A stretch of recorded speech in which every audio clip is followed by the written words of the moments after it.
इस बीजेपी को हम हरा। टीएमसी सांसदों को हटाया जा रहा है, बस में बैठाया जा रहा है। ये तस्वीरें आप देख रहे हैं, गृह मंत्री के ऑफिस के बाहर धरने पर बैठे हुए थे, प्रदर्शन कर रहे थे टीएमसी के सांसद।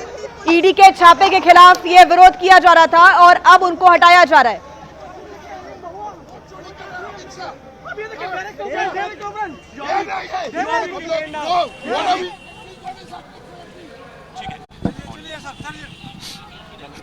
बस में बिठाकर टीएमसी के सांसदों को यहां से ले जाया गया। उनसे अपील लगातार की जा रही थी।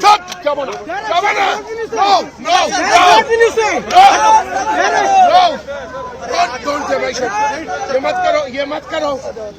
ये देखो क्या हो रहा है। टीएमसी सांसदों से अपील की जा रही थी कि वो यहां से हट जाएं। जब वो नहीं माने तो उन्हें बस में बिठाया गया। पवन हमारे साथ जुड़े हुए हैं ज्यादा जानकारी के साथ। पवन, क्या स्थिति है वहां की? अभी टीएमसी सांसदों को हटाया गया। देखिए, तमाम जो टीएमसी सांसद थे वो यहाँ गृह मंत्रालय गेट नंबर 1 प्रदर्शन कर रहे थे। आप मेरे पीछे जो गाड़ी देख रहे हैं, बस इसी में अब उनको बिठाल के ले जाया जा रहा है, यहाँ से हटाया जा रहा है। तमाम जो पुलिस बल है वो यहाँ मौजूद है और तमाम जो सांसद हैं, टीएमसी के 8 सांसद यहाँ गृह मंत्रालय के गेट पर प्रदर्शन कर रहे थे, उनको अब यहाँ से गृह मंत्रालय गेट से हटाया गया है।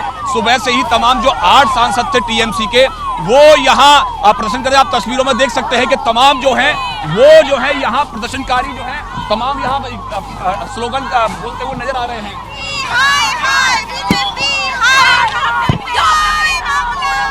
लगातार जितने भी टीएमसी सांसद हैं वो यहाँ प्रदर्शन कर रहे हैं। बस में उनको दिल्ली पुलिस हटा रही है। उनका कहना यही है कि जिस तरह से, चूंकि बंगाल में अब सिर्फ 1 महीने का वक्त, 1-1.5 महीने में बाद में चुनाव की घोषणा होनी है, ऐसे में लगातार जो है ईडी की रेड बढ़ गई है। ईडी के जो तमाम अधिकारी हैं वो केंद्र सरकार के आदेश पर वहां कार्रवाई कर रहे हैं और उनका आरोप यह है कि बीजेपी बंगाल में चुनाव हारने जा रही है, इसलिए यह सब हो रहा है। तो लगातार जो टीएमसी के 8 सांसद, चाहे कीर्ति आजाद हो या फिर महुआ मोइत्रा हो, साकेत गोखले हो, तमाम जो 8 सांसद थे वो यहाँ गृह मंत्रालय के गेट पर प्रदर्शन कर रहे थे। फिलहाल दिल्ली पुलिस ने उन सबको हटा दिया है। आप देख सकते हैं कि एक बस में उनको बिठाल के फिलहाल यहाँ से ले जाया गया है। अभी कहाँ लेके जाएंगे, क्या करेंगे, वो अभी उसकी पूरी तस्वीर साफ नहीं है। क्या पुलिस ने उनको गिरफ्तार किया या सिर्फ डिटेन करके यहाँ से सिर्फ हटाया है, ये जो तस्वीर अभी तक साफ नहीं है। लेकिन गृह मंत्रालय के गेट से फिलहाल जो है वो दिल्ली पुलिस ने तमाम जो टीएमसी सांसद हैं उनको यहाँ से हटा के एक बस में बिठा के यहाँ से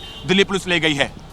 बिल्कुल, क्योंकि अब इस पर सियासी प्रतिक्रियाएं आना लाजमी है और देखना होगा कि अब आगे क्या कदम उठाए जाते हैं। दिल्ली पुलिस की टीम बस में बैठाकर इन सांसदों को कहां लेकर पहुंची है, इस बारे में जानकारी पवन आपके पास?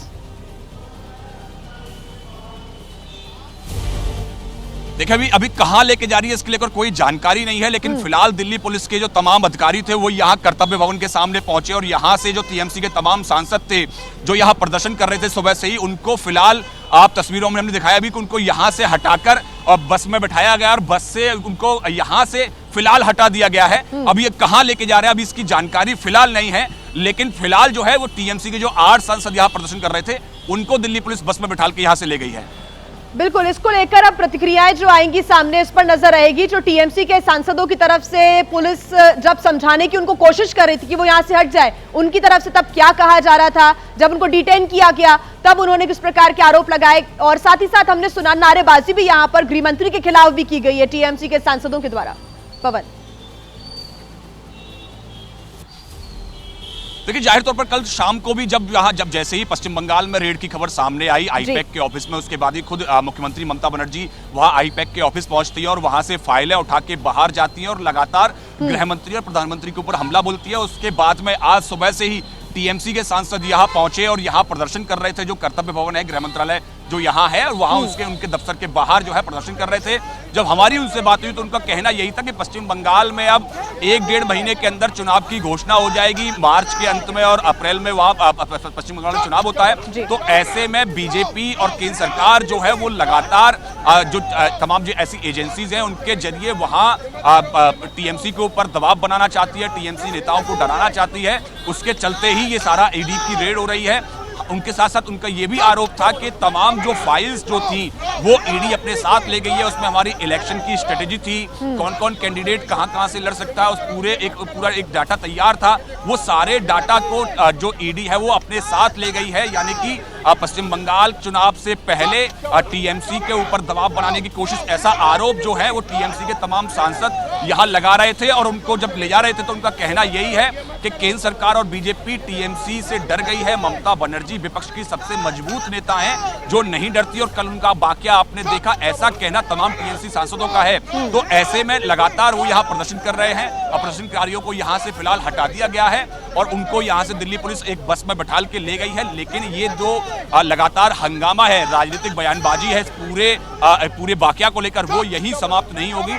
आप आने वाले दिनों में भी आप देखेंगे कि लगातार पश्चिम बंगाल से लेकर दिल्ली तक इसकी राजनीतिक सरगर्मी लगातार आपको दिखाई देगी। बिल्कुल, कोलकाता टू दिल्ली अब ये जो सियासी संग्राम है वो देखने को मिल रहा है। आज ममता बनर्जी कोलकाता में एक मार्च भी करेंगी, उसका नेतृत्व करेंगी। मार्च निकाला जाएगा जो ईडी के द्वारा छापा पड़ा है उसके खिलाफ। लगातार टीएमसी के जो कार्यकर्ता हैं, जो समर्थक हैं, उनमें भी नाराजगी है। तो दिल्ली में भी जो टीएमसी के कार्यकर्ता हैं पवन, वो अब ज्यादा सक्रिय होते हुए नजर आएंगे। इसके बाद अब टीएमसी की तरफ से दिल्ली में भी क्या कदम उठाया जाता है इस पर भी नजर आएगी, क्योंकि उनके सांसदों को डिटेन कर लिया गया है।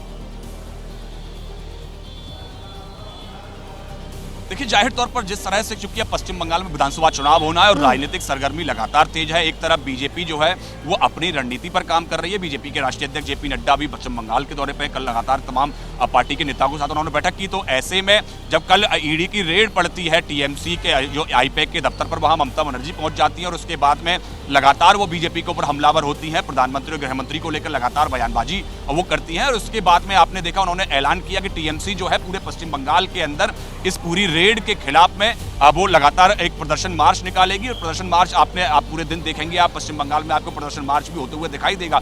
उसके साथ साथ टीएमसी के सांसद आज सुबह ही यहाँ कर्तव्य भवन का जो गेट नंबर 1 है, गृह मंत्रालय का जो दफ्तर है, वहां आकर प्रदर्शन करने लगे और लगातार जिस तरह से ईडी की रेड चल रही है उसके खिलाफ यहाँ बैठकर नारेबाजी और लगातार प्रदर्शन करने लगे। तो ये जो है राजनीतिक माहौल अब पश्चिम बंगाल का जब विधानसभा चुनाव होगा तब तक ऐसा राजनीतिक माहौल आपको लगातार देखने को मिलेगा, चाहे वो पश्चिम बंगाल की बात हो या दिल्ली की बात हो। आपने देखा लगातार जो टीएमसी के नेता हैं, टीएमसी के सांसद हैं, वो लगातार संसद में भी केंद्र सरकार के खिलाफ प्रदर्शन करते हुए नजर आते थे। लगातार चाहे मनरेगा को लेकर हो या विकसित भारत जी राम जी बिल को लेकर हो, लगातार उन्होंने रात भर एक दिन प्रदर्शन भी किया जिस दिन राज्यसभा से पास हुआ। तो ऐसे में लगातार अब चूंकि पश्चिम बंगाल में विधानसभा चुनाव होना है, उससे ठीक पहले दिल्ली से लेकर बंगाल तक ये राजनीतिक गहमा गहमी जारी रहेगी।